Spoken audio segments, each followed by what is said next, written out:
श्री स्वामी समर्थ. जय जय स्वामी समर्थ. देव म्हणतात, बाळा, कधी काळी तू खूप काही समस्यांना सामोरी गेला आहेस.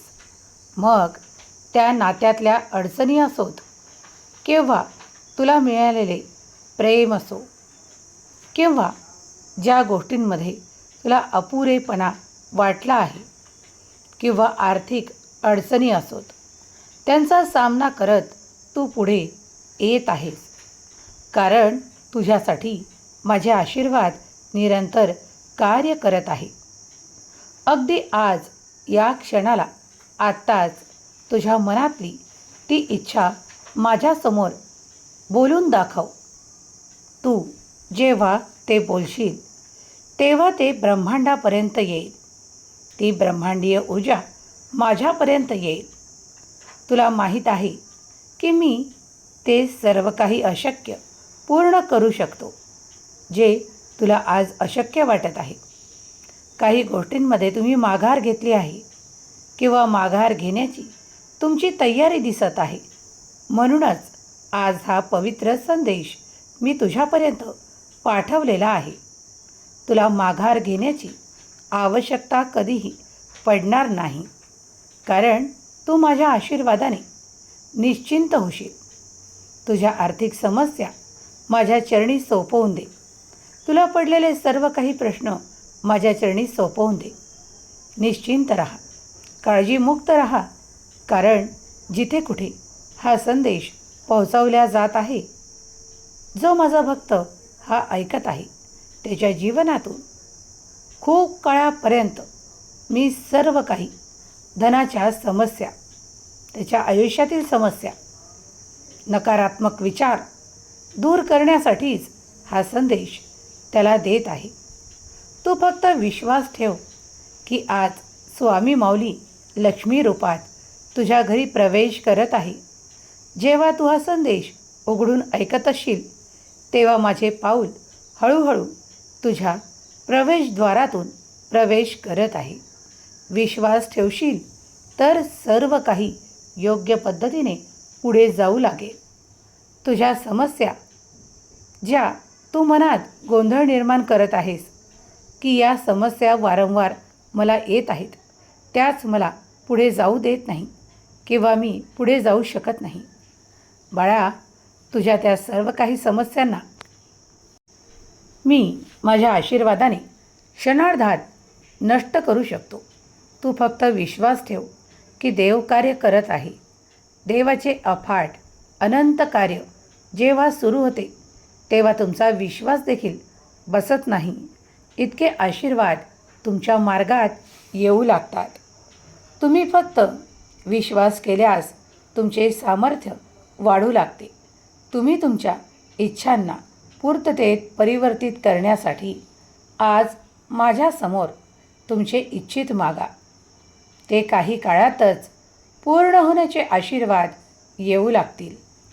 होय, कारण देव तिथेच आशीर्वाद देतो जिथे प्रार्थना मनापासून केली जाते. तू जेव्हा जेव्हा मनापासून माझी प्रार्थना करत आहेस तेव्हा तेव्हा तुझे आशीर्वाद वाढवले जातात. तुझ्या दिशेने एकाग्र मनाने केलेली प्रार्थना स्वीकार केल्यामुळे देव तुझ्यावर प्रसन्न होतात आणि तुझे इच्छित तुला मिळू लागते. तुम्ही जेव्हा प्रार्थना करता तेव्हा मनोभावे केल्यास तुमचे आशीर्वाद वाढीव रूपात, चमत्कारांच्या रूपात तुमच्या पुढे आशीर्वादांच्या रूपात येऊ लागतात.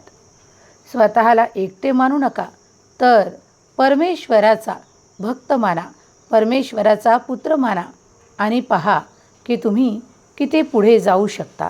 तुमच्या शक्यता वाढवल्या जात आहे. कधीकधी तू मनापासून खूप प्रसन्न होण्याचा प्रयत्न करतोस, पण काही नकारात्मक लोक तुझ्या अवतीभोवती राहून तुला हरवण्यासाठी काही अशा गोष्टी सांगू लागतात, काही असे जुने सांगू लागतात जे आज तुझ्यासाठी निरर्थक आहे. पण ते ऐकण्यात तू मग्न होतोस किंवा ते ऐकून तुझ्या मनात नकारात्मकता ठासून भरावी असा त्यांचा विचार असतो. त्यामुळे तू पुढे जाऊ नये किंवा तू जे काही यश प्राप्त करत आहेस त्यामुळे तू नेहमीच मागे राहावा अशी त्यांची इच्छा ते व्यक्त करू लागतात किंवा ते तुझ्यावर लादू लागतात. तेव्हा तू फक्त एवढं लक्षात ठेव की स्वतःला पुढे नेण्यासाठी तो प्रत्येक प्रयत्न कर. कारण मी तुला यशाने भरेन, मी तुला आशीर्वादाने भरेन आणि जे कोणी तुझ्यासाठी नकारात्मक भाव, नकारात्मक विचार करत आहे त्यांना मी तुझ्यापासून आता वेगळं करणार आहे. त्यामुळे काही लोक आपोआप तुझ्यापासून वेगळे होताना दिसून येतील. मग ते तुझ्या जवळचे सुद्धा असू शकतात, पण मी त्यांना काही काळापर्यंत तुझ्यापासून वेगळं करणार आहे. त्यांच्या मनातले चांगले विचार जिथपर्यंत तुझ्याशी जुळत नाही, तुझ्या विचारांशी जुळत नाही, तिथपर्यंत मी तुझी आणि त्यांची भेट देखील घडू देणार नाही. कारण ते व्यक्तिमत्व तुझ्यासाठी योग्य नाही किंवा ते तुझ्यासाठी सहजतेने आशीर्वाद पाहू शकत नाही. म्हणूनच हे योग्य आहे की आता त्या काही लोकांपासून वेगळे होण्याची तयारी दाखव किंवा वेगळे होण्याची तयारी ठेव. कारण मी आता काही असे नाते, काही असे मित्र तुझ्यापासून वेगळं करणार आहे जे तुझ्या कार्यात अडथळा निर्माण करण्याचा प्रयत्न करत आहे. आपोआप या सगळ्या घटना घडू लागतील, सर्व काही जुळून येईल आणि तुम्ही पाहत राहाल की हे काय होत आहे. तेव्हाच बदल घडतील आणि हे बदल तुमच्यासाठी सकारात्मक असतील. चांगले विचार करा, चांगली प्रार्थना करा, स्वतःच्या परिवारासाठी चांगले विचार ठेवा. आपल्या परिवाराला सुखी, आनंदी कसे ठेवता येईल आणि जिथे कुठे तुम्हाला मदत करता येईल तिथे कशी करता येईल याकडे लक्ष पुरवा. जेव्हा तुम्ही देवाचे आशीर्वाद प्राप्त करू लागता तुमच्या जीवनात सकारात्मकता पसरवल्या जाते. आपोआप तुमचे न होणारे कार्य पूर्ण होण्यास सुरुवात होऊ लागते. तुम्ही आश्चर्याने भरता आणि आश्चर्याच्या आनंदाच्या धक्क्याने तुम्ही पुढे जाऊ लागता की देवी कृपा तुमच्यावर होत आहे. विश्वास ठेवा, अनंत या ब्रह्मांडातून तुमच्या सर्व काही इच्छा पूर्ण केल्या जात आहे. तेव्हा तयार व्हा त्या पवित्र दैवी ऊर्जेला स्वीकारण्यासाठी जी तुमच्यावर आनंदाचा वर्षाव करत आहे. तुमच्या प्रत्येक इच्छेला मान सन्मान दिला जात आहे. अगदी तुमची छोटी इच्छा देखील पूर्ण होण्याचा हा सुंदर कालावधी तुम्ही अनुभव करत आहात, करणार आहात. मला माहीत आहे की तुझे जीवन कशाने उंचावणार आहे. कदाचित लोक तुला भीतीने मागे खेचण्याचा प्रयत्न दाखवतील, पण खेचल्या जाऊ नकोस. तू फक्त माझा हात धर, माझे नामस्मरण कर आणि पुढे चालण्याचा प्रयत्न कर. मी सदैव तुझ्या पाठीशी उभा आहे. हम गया नहीं जिंदा है या माझ्या अभयवचनावर विश्वास ठेवल्यास तुला खंबीरतेने पुढे जाण्यास मार्ग दिसू लागतील. कदाचित काही लोक तुझ्या हेवा देखील करतील की तू इतक्या जलद गतीने, वेगवान गतीने पुढे जात आहेस. होय, कारण ही ऊर्जा आहे त्या पवित्र ब्रह्मांडाची, दैवी ऊर्जेची तुला साथ मिळत आहे. त्यामुळे आता तुझी गती सामान्य नाही तर सामान्यपेक्षा तू जलद गतीने पुढे जात आहेस. होय बाळा, जे काही वर्षांमध्ये झालं नाही ते आता होणार आहे, घडणार आहे. त्यासाठी तू तयार केल्या जात आहेस. जेव्हा तुम्ही तुमचे स्वप्न या ब्रह्मांडाकडे पाठवले आहे, तुमचे चांगले विचार या ब्रह्मांडात सोपवले आहे, तुमच्या इच्छा व्यक्त केल्या आहे, तेव्हा आता अधीर होण्याची आवश्यकता नाही. काळजी करू नका, घाबरू नका आणि कुणाच्या भीतीमुळे दडून राहू नका. आता तुमचे भाग्य चमकण्याची वेळ आली आहे. तुम्ही योग्य पद्धतीने पुढे जात आहात. तुमच्या आर्थिक समस्या आता सोडवण्यासाठी परमेश्वराने विशेष लक्ष पुरवले आहे असे तुम्हाला जाणवू लागेल. कारण दैवी उपाय केल्यामुळे तुम्ही आता ती सुख, प्रसिद्धी, आर्थिक क्षमता अधिक वाढलेली अनुभव कराल. कारण दैवी कृपेचा अनुभव आणि दैवी कृपेचे पात्र तुम्ही आहात. तुमच्या ऊर्जेत अधिक बदल घडवल्या जात आहेत, जे बदल तुमच्यासाठी अगदी शुभ परिणाम देणारे आहेत, तुमच्या कार्याला गती देणारे आहेत